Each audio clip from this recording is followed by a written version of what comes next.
I'm an alumni member of Patriot Technology Training Center.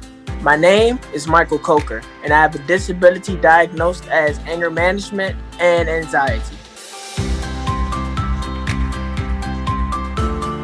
I started in middle school, and I am now 21 years old.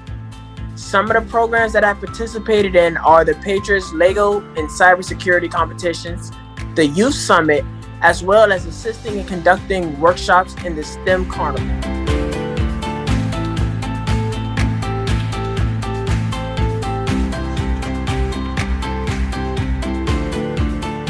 The one thing that I enjoyed the most was being the master of ceremony for the Patriots biomedical competition.